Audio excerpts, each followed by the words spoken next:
ಸರ್ಕಾರಕ್ಕೆ, ರಾಮ ವಿರೋಧಿ ಸರ್ಕಾರಕ್ಕೆ, ರಾಮ ವಿರೋಧಿ ಸರ್ಕಾರಕ್ಕೆ,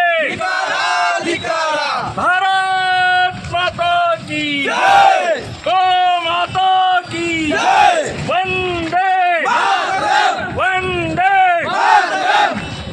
ಕರ್ನಾಟಕದಲ್ಲಿ ಕಾಂಗ್ರೆಸ್ ಸರ್ಕಾರ ಆಡಳಿತಕ್ಕೆ ಬಂದ ದಿನದಿಂದ ಹಿಡಿದು ಇಲ್ಲಿವರೆಗೆ ಹಿಂದೂಗಳ ಮೇಲೆ ದೌರ್ಜನ್ಯ ಮಾಡ್ತಾ ಇದೆ.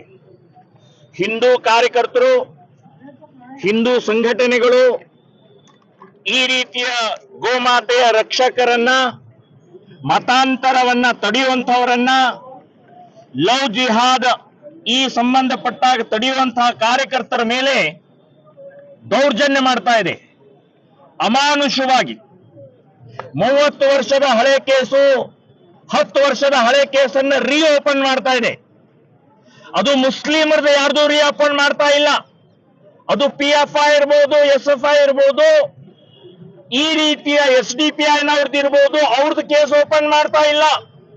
ಹಿಂದೂ ಕಾರ್ಯಕರ್ತರ ಹುಡುಕಿ ಓಪನ್ ಮಾಡಿ ಅವರಿಗೆ ಜೈಲು ಹಾಕುವಂತ, ನೋಟಿಸ್ ಕೊಡುವಂತ, ಹೆದರಿಸುವಂತ ಪ್ರಯತ್ನವನ್ನ ಮಾಡ್ತಾ ಇರುವಂತ ವಿರುದ್ಧ ಇವತ್ತು ಶ್ರೀರಾಮ್ ಸೇನೆ ಸಂಘಟನೆಯಿಂದ ನಾವು ಇಡೀ ರಾಜ್ಯಾದ್ಯಂತ ಪ್ರತಿಭಟನೆಯನ್ನ ಮಾಡ್ತಾ ಇದೀವಿ, ಎಚ್ಚರಿಕೆ ಕೊಡ್ತಾ ಇದೀವಿ.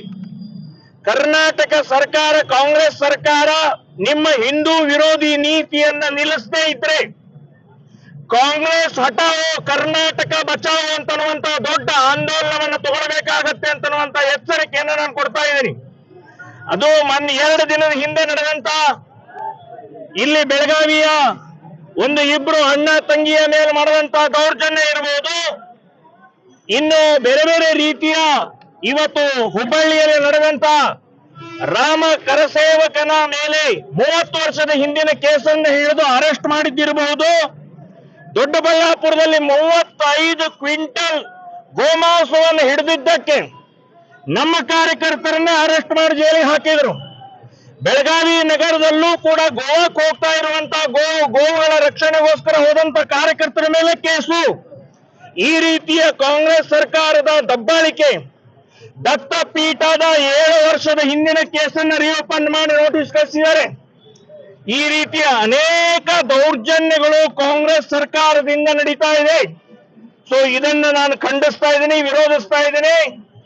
ಇನ್ನು ಬೇರೆ ಬೇರೆ ರೀತಿಯ ಭಯದ ವಾತಾವರಣವನ್ನು ಸೃಷ್ಟಿ ಮಾಡ್ತಾ ಇದ್ದಾರೆ.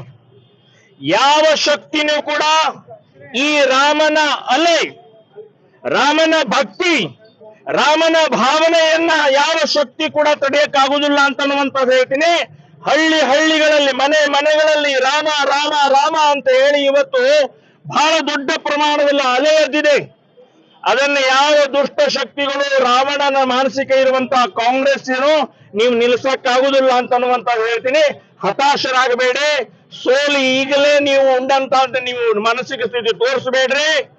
ಈಗ ರಾಮನ ಭಕ್ತರಾಗಿ ಶರಣಾಗ್ರಿ ಅಂತನ್ನುವಂತಹದ್ದು ಕಾಂಗ್ರೆಸ್ಸಿಗರಿಗೆ ನಾನು ಹೇಳ್ತಾ ಇದ್ದೀನಿ. ಕಾಂಗ್ರೆಸ್ನವರಿಗೆ ಮುಸ್ಲಿಂ ಓಟಿನಿಂದ ಗೆದ್ದಿದ್ದೀವಿ ಅಂತನ್ನುವಂತ ಅಹಂಕಾರ ತಲೆಗೇರಿದೆ. ಸೊ ಅದರಿಂದ ನಾನು ಹೇಳ್ತಾ ಇದ್ದೀನಿ, ಬರೇ ಮುಸ್ಲಿಂ ಓಟ್ನಿಂದ ಗೆದ್ದಿಲ್ಲ, ಹಿಂದೂಗಳು ಓಟ್ ಹಾಕಿದ್ದಾರೆ, ನೀವು ಹಿಂದೂಗಳಿದೆ. ಸೊ ಈ ರೀತಿಯ ಒನ್ ಸೈಡ್ ಮಾಡ್ತಾ ಹೋದ್ರೆ ನಾಳೆ ಲೋಕಸಭೆಯಲ್ಲಿ ಸಂಪೂರ್ಣ ಹಿಂದೂ ಸಮಾಜ ಒಂದ್ ಕಡೆ ಆಗತ್ತೆ. ಎಚ್ಚರಿಕೆಯಿಂದಿರಿ ಅಂತನ್ನುವಂತ ದೃಷ್ಟಿಕೋನ ನಾನು ಹೇಳ್ತಾ ಇದ್ದೀನಿ.